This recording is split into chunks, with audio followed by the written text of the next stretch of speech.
Waxaan wanaagsan daawadayaal kusoo dhawaada warka fiidnimo ee warbaahinta Kaalmooy Media. Wararka ugu dambeeyay ee howlgalka Calmiskaadna waxaa ka mid ah ciidamada difaaca dowladda Puntland oo howlgallo qorsheysan oo ay sameeyeen ku qaarajiyay maleeshiyaad ka tirsan kooxda firxadka ah ee Daacish, kuwaas oo horey markaasi miino ugu dilay generaalkii lagu magacaabi jiray Qalyare oo ka tirsanaa hoggaanka ciidamada difaaca dowladda Puntland.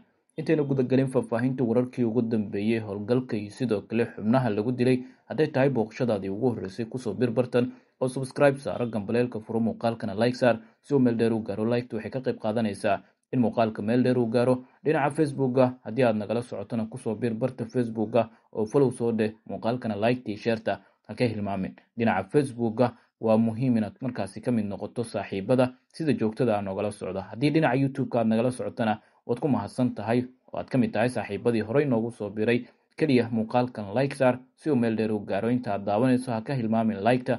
Subscribe haddii aadan noo ahayn oo aad ka mid tahay saaxiibada cusub ee dhawaan soo booqdayna subscribe saaro si aad mar kasta u noqoto daawadaha ugu horreeya ee hela wararka iyo barnaamijyada aan sida maalinlaha halkan ugu soo gudbino. Hagaaga guutada labaad ee ciidanka difaaca dowladda Puntland oo saaka howlgallo qorsheysan ka fuliyay deegaanka Koraxanle ee nawaaxiga Guryasamo oo ka tirsan deegaanka Dhasaan ee degmada Qandala ee Buuraleyda Calmiskaad ayaa halkaasi ku dilay maleeshiyaad ka tirsan kooxda firxadka ah ee Daacish oo iyagu markaasi u muuqda in ay baadi goobayaan meel ay gabaad ka dhigtaan.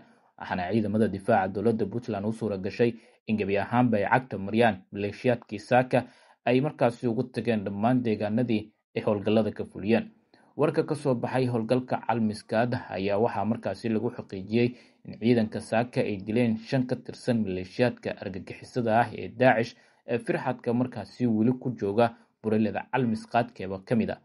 waxaana sidoo kale howlgalka uu ahaa mid si qoto dheer looga fikiray si markaasi una midna uga baxsanin maleeshiyaadka la doonayay in lagu qaarijiyo.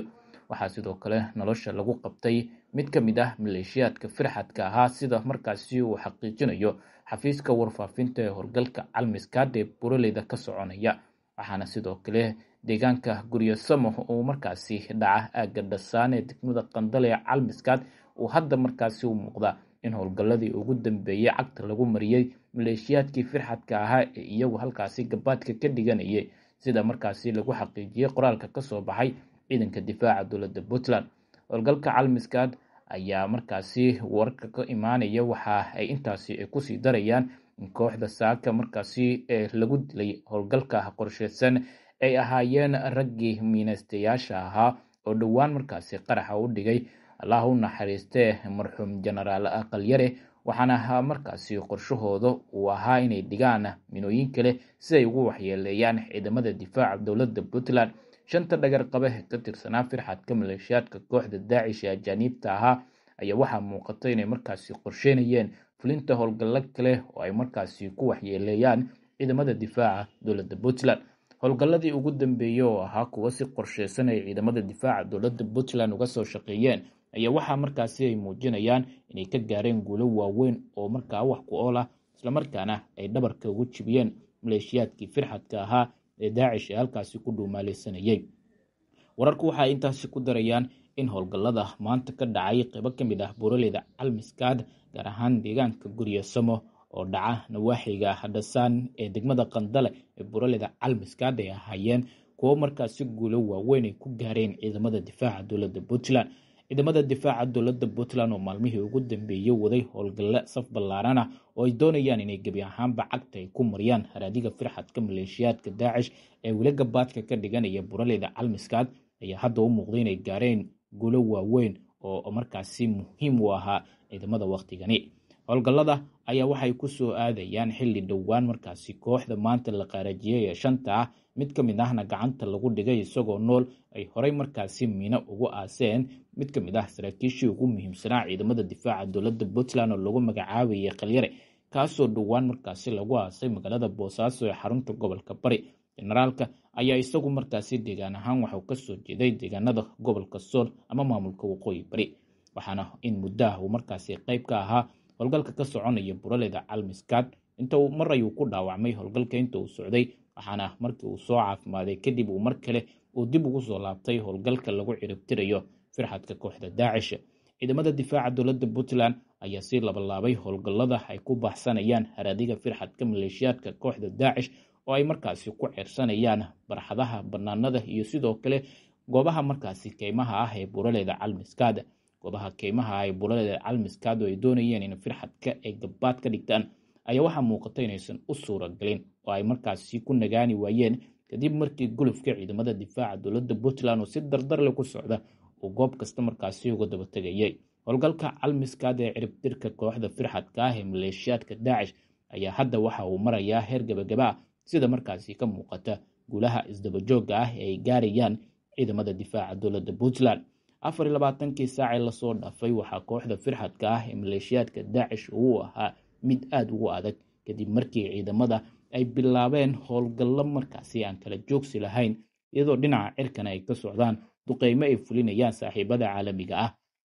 duqeymihii ugu dambeeyey waxaa sidoo kale markaasi lagu bartilmaameysaday aagag iyo talisyo muhiim ah oo kooxdu ay ku lahayd buuraleyda Calmiskaad, gaar ahaan toga Balaade oo isagu markaasi ah halka ugu dambeysa sida markaasi la sheegay ay ku dhuumaaleysanayaan firxadka maleeshiyaadka Daacish ayna ku sugan yihiin xaasaskooda iyo caruurtooda.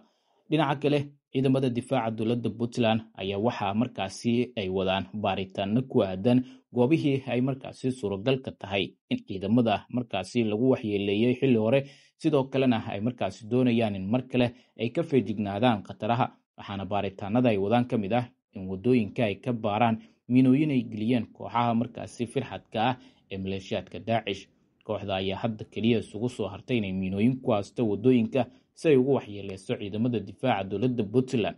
howlgalladii ugu dambeeyey ayaana in badan waxay sheegeen ciidamada inay ku burburiyeen miinooyin ay kooxdu ku aaseen wadooyinka ay isticmaali lahaayeen ciidamada difaaca dowladda Puntland. howlgalka Calmiskaad oo maraya wejigiisii afraad ayaa madaxweynaha Puntland oo ka hadlay waxa uu sheegay inuu gabagabo ku dhow yahay isla markaana dhowaan markaasi lasoo gabagabayn doono marka laga tallaabsado haraadiga yar ee ku dhuumaaleysanaya weli markaasi toga Balaade oo ka tirsan buuraleyda Calmiskaad ee gobolka Bari. howlgalladii ugu dambeeyey oo ciidamada guule ay ka gaareen waxay muujinayaan in wejiga afraad ee howlgalka Calmiskaad uu guud ahaanba markaasi gabagabo ku dhow yahay, isla markaana ay rajeynayaan ciidamada difaaca dowladda Puntland in maalmaha soo aadan gebi ahaanba markaasi lasoo gabagabeeyo howlgalka buuraleyda Calmiskaad ee gobolka Bari. buuraleyda Calmiskaad ee gobolka Bari oo muddo markaasi uu ka socdo howlgalka la doonayo in lagu ciribtiro jiritaanka kooxda firxadka ah waqtigan ee Daacish ayaa hadda u muuqda in markaasi natiijadii la doonayay laga gaaray. madaxweynaha Puntland oo goor sii horeysay wareysi bixiyeyna waxa uu sheegay in howlgalkan ujeedadiisu ay ahayd in gebi ahaanba xididada loo siibo jiritaanka kooxda iyadoo markaasi dooneysay inay meeshaasi ka dhigato deegaan. waxaana madaxweynaha Puntland sheegay in kooxdan qorshaheedu uu ahaa inay markaasi la wareegto magaalada Boosaaso ee xarunta gobolka Bari sida uu sheegay, isla markaana xooga sirdoon oo ay heleen ay ka saaciday inay ka hortamaan damaca kooxda oo iyadu markaasi dooneysay inay duulaan ku qabsato magaalada Boosaaso ee xarunta gobolka Bari. waxaana taasi muujinaysa howlgalladii ugu dambeeyey ee kooxdan markaasi looga furtay agab muhiim ahaa oo uu ka mid ahaa hub culus oo ay kooxdu dooneysay inay iyadu farsamaysato si ay markaasi ugula wareegto magaalooyinka iyo deegaanada markaasi u qorshaysnaa inay markaasi gacanta ku dhigaan. ciidamada difaaca dowladda Puntland waxay markaasi sheegeen in feelal iyo sidoo kale dukumiintiyo ay heleen ay muujinayeen in kooxdan ay markaasi qorshe dheer oo mustaqbal ah ay lahayd oona ka baxsanaa qorshaheeda mustaqbalka guud ahaan deegaanada Puntland oo ay dooneysay in bariga Afrika guud ahaan ay ku waxyeeleyso. laakiin ciidamada dowladda Puntland oo iyagu markaasi dhiiran ayaa gebi ahaanba damacaasi beeniyey, waxa ayna cagta mariyeen kooxdii ajaanibta u badneed ee ku dhuumaaleysanaysay buuraleyda Calmiskaad, taasoo kasoo horjeetay jiritaanka guud ahaan bulshada Soomaaliyeed ee ku nool deegaanadaasi iyo geeska Afrika. haddaba howlgalka ciidamada difaaca dowladda Puntland inta badan marka la fiiriyo waxay dadku isweydiinayaan ma la gaaray hadafkii iyo yoolalkii loo bilaabay. waxaa muuqata in gebi ahaanba inta badan yoolalkii loo bilaabay iyo hadafkii laga lahaa howlgalkan bilowgiisii la xaqiijiyey, isla markaana cagta la mariyey inta badan kooxdii firxadka hadda waqtigan noqotay ee Daacish ee horey markaasi awoodda ugu lahayd buuraleyda Calmiskaad. waxaa laga saaray deegaano iyo talisyo badan oo muhiim ahaa oo ay kooxdan horey u maamuleysay, waxaana hadda keliya kooxda isugu soo hartay inay ahaadaan kuwo markaasi si dhuumaaleysi ah miinooyin wadada ugu aasaya iyo koox markaasi hadba meel degaysa markii ay ciidamadu ku dhowaadaanna isaga sii cararaya. meesha ugu dambeysa ee hadda markaasi laisku fara saari doono maalmaha soo socdana la filayo in markaasi uu ka dhaco dagaal aad u xoogan oo kooxdan cagta lagu mariyo waa toga balaadyo oo ka tirsan buraleda calmiskaad ee gobolka bari, waxaana halkaasi ku wajahan islamarkaana goor sii horreysaba gaaray ciidamo kala duwan oo ka tirsan kuwa dowladda Puntland oo doonaya in gebi ahaanba ay cagta mariyaan jiritaanka kooxda yar ee weli halkaasi gabaadka ka dhiganaysa, iyadoo goor hore ciidamada ay godadkii iyo difaacyadii ay ku jireen ay kagala soo baxeen maleeshiyaadka Daacish. haddaba wixii warar ee kasoo kordha wararkii barnaamijyadeena dambe ayaad ku maqli doontaan. hadday tahay booqashadaadii ugu horreysay kusoo birbartan oo subscribe saaro, gambaleelka furo, muuqaalkana like saar si uu meel dheer u gaaro. Like waxay ka qayb qaadanaysaa in muuqaalka meel dheer u gaaro. dhinaca Facebook haddii aad nagala socotana kusoo birbarta Facebook oo follow soo dheh muuqaalkana like shareta ha ka hilmaamo. waxaynu saarannahay wadadii aynu ku gaari lahayn 2,000 oo subscribers ka mid noqo saaxiibada markaasi nala gaara 2,000 oo subscribers kadibna si aynu u qaadno wadadii aynu ku gaari lahayn 2,500 oo subscribe hadda waxaynu maraynaa wax yar markaasi waxa inooga harsan oo kaliya inaynu gaarno 2,000 oo subscribers. haddii aad subscribe noo ahayn waxaan ka codsanaa inaad nagu soo birto subscribe aad na siiso. waxay noo noqonaysaa in mar kasta inaguna kuu soo gudbino wararkii ugu dambeeyay guud ahaan Soomaalida iyo sidoo kale caalamka, si aad u noqoto daawadaha ugu horeeya ee mar kasta hela xogihii ugu dambeeyay ee markaasi Soomaalida iyo caalamkana.